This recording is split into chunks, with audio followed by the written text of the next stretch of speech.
Welcome to the Geopolitical Hunger Games! Today we're taking a first-class ticket on the Meltdown Express to explore the top 10 countries that are free-falling faster than my willpower near a pizza buffet. From economies imploding like a bad souffle to governments crumbling under the weight of their own genius ideas, this list has it all. Grab your popcorn because these nations are making history in the how not to run a country category. Just a heads up on this, I had France on the list at number 3, all recorded and ready to go, but I woke up this morning and it already happened. Their government collapsed. So today we're looking at the countries that are more than likely going to collapse in the next few years. Got it? Get it? Good. Let's take a look. Number 10, Venezuela. Oh, Venezuela, the land of arepas, Angel Falls, and crippling hyperflation. Once one of the wealthiest countries in Latin America, it's now a cautionary tale for how not to run an oil-rich nation. Life in Venezuela is like a never-ending Black Friday sale, except the shelves are empty and you're trading cigarettes for toilet paper. The minimum wage is so low it's practically a dare, and yet somehow people still manage to dance the salsa and crack jokes. If resilience was a sport, Venezuelans would take gold every single time. Why the collapse? Years of economic mismanagement, corruption, and an over-reliance on oil have left the country teetering. Add in a government that treats democracy like a distant cousin they don't talk to anymore, and you've got a full-blown disaster. So their president, Maduro, he's a piece of work. The government is collapsing, the economy is trash, the people are on really bad shape. He decides to release a video of servants serving him big meals with his family and smoking a cigar and basically showing the people how good he's living. What the purpose for that is, I have no idea. That's what a world leader does when he's trying to start an uprising against himself. Venezuela's full collapse is going to come in the form of some kind of military takeover, a coup. One way or another, Maduro's going to end up in handcuffs. I almost guarantee. Number 9, North Korea. North Korea is the world's most mysterious hermit kingdom, where propaganda is the only reliable export, and the citizens are forced to live in what's essentially a dystopian Truman Show. Remember that show with Jim Carrey? The cracks in this isolated fortress are becoming harder to plaster over, even with the government's trademark denials. Life in North Korea is Orwellian to the max. Citizens scrape by on meager rations while the leadership splurges on missile tests, statues of themselves, and things of that nature. The power outages, famine, and oppression are so routine they almost feel like someone's scheduling them. Yet somehow Kim Jong-un keeps convincing everyone that life outside of North Korea is worse. Spoiler alert, North Korea, it's not. Why the collapse? Brutal regime, international sanctions, and a populace that's increasingly aware that the rest of the world isn't actually a fiery hellscape. Now, from what I've read, it's almost like their biggest supporter, which is China and then followed by Russia, is kind of tired of North Korea themselves. And North Korea's been on the verge of collapsing for quite some time. I just think these days they're starting to get more information and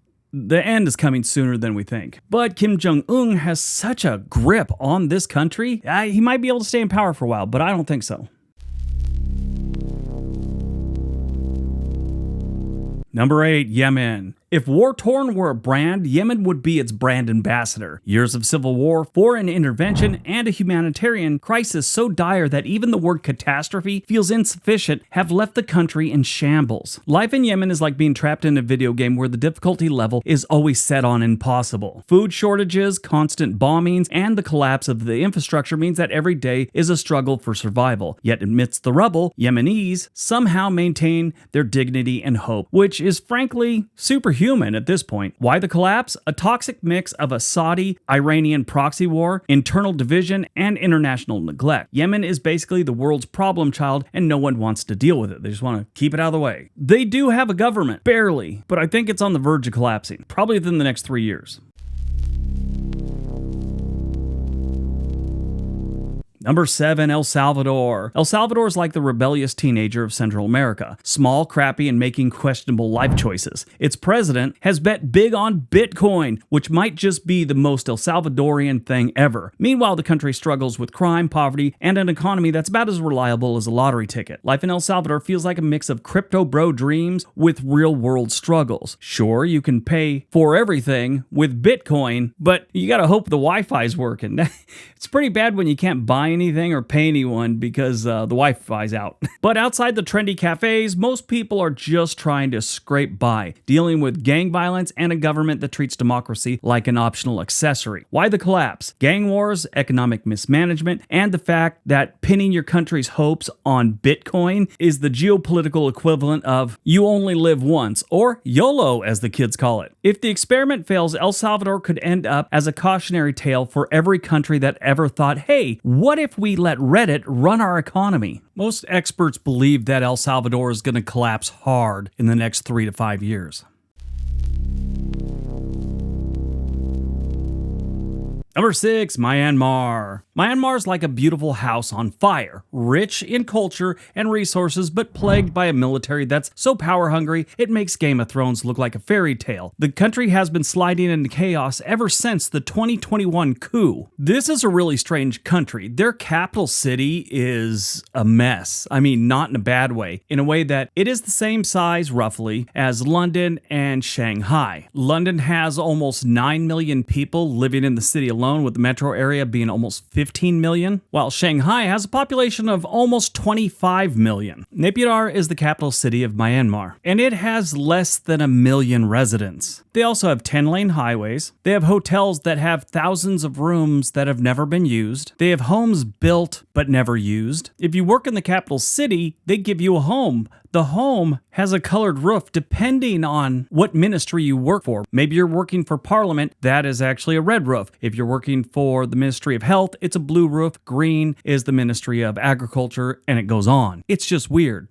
If you go visit, about 90% of the people you see are actually workers because this city is manicured perfectly, like you went to Disneyland type of maintenance. Life in Myanmar feels like a dystopian mashup of protests, arrests, and internet blackouts. The people are fighting for democracy while the military responds with a level of brutality that suggests they read Orwell's 1984 and thought it was an instruction manual. Why the collapse? A coup that destroyed years of progress, widespread violence, and a population growing more desperate day by day. The military's iron grip is strong, but even iron rusts.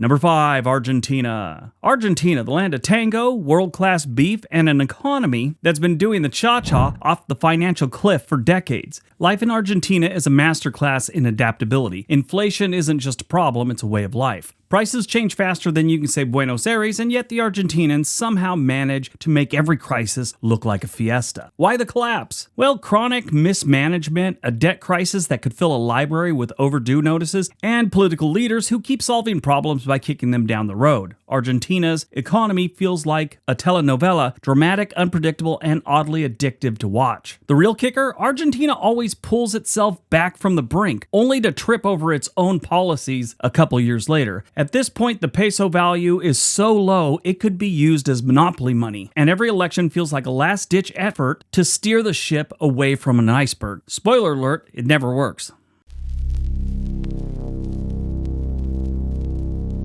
Number 4, Libya. Libya is like a car with no driver, speeding down a hill towards a cliff. After the fall of Gaddafi, the country descended into chaos, with the rival factions fighting for control and the citizens caught in the crossfire. Now, if you don't remember the Arab Spring, it started in about 2011, and it was a series of anti-government protests, uprising, and armed rebellions that spread across much of the Arab world in the early 2010s. It began in Tunisia in January of 2011. The guy that had been running the country for 24 years stepped down. In February of 2011, the same thing happened in Egypt. That guy had been running the country for 24 years as well. Then came Libya. Muammar Gaddafi had been running the show for 42 years, and it was a long, drawn-out thing where they started protesting, and there was all kinds of new laws put in place, and things came to a head when in September of 2011, they found a mass grave of protesters in Tripoli. On October 20th, 2011, Muammar Gaddafi decided to make a break for it and leave his capital city and his palace. Well, the rebels got a hold of him. It didn't end well. He died that same day. Now, Libya has been trying to pull it together since all this happened. I mean, it was kind of a mess for some time. Life in Libya is a paradox. It's a nation with vast oil wealth, yet most people live in fear and poverty. Militia checkpoints, kidnappings, and blackouts are part of daily life. Somehow, Libyans keep going, proving that even in a failed state, life finds a way. Why the collapse? Well, with no centralized government and a constant tug-of-war between rival factions, Libya is a prime candidate for total disintegration. Add foreign interference, and the collapse seems like a foregone conclusion.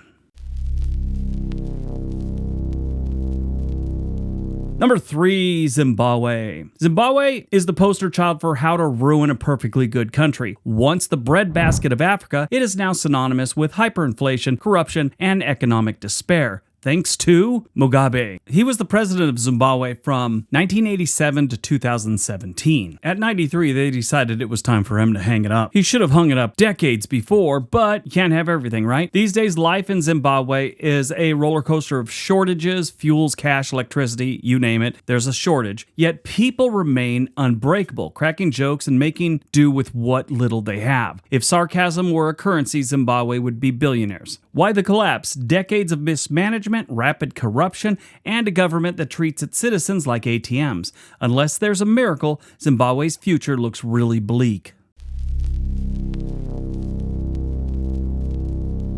Number 2, Syria. Syria is the textbook definition of a collapsed state. Years of civil war, foreign intervention, and a government that treats its people like cannon fodder have left the country in ruins. Life in Syria is a haunting mix of survival and sorrow. Bombed out cities, refugee camps, and a constant fear define everyday existence. Yet Syrians hold on to what little hope they can, proving that even in the darkest times, humanity endures. I mean, these people have gone through a lot for quite a while. Why the collapse? Well, the civil war seems endless, a fractured society and a government more interested in clinging to power than rebuilding.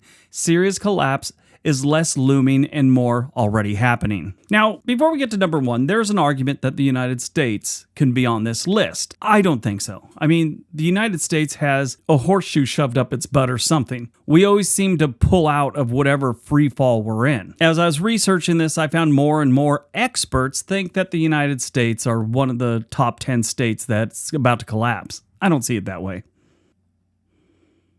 All right, before we get to number 1, if you haven't subscribed, now's a good chance to subscribe. Go ahead and hit that subscribe button, give the video a big thumbs up, and leave me a comment. Tell me what you thought about this video. What country do you think should have been on the list? And I already know a whole bunch of you are going to put the United States because the political system has turned us jaded against our own country.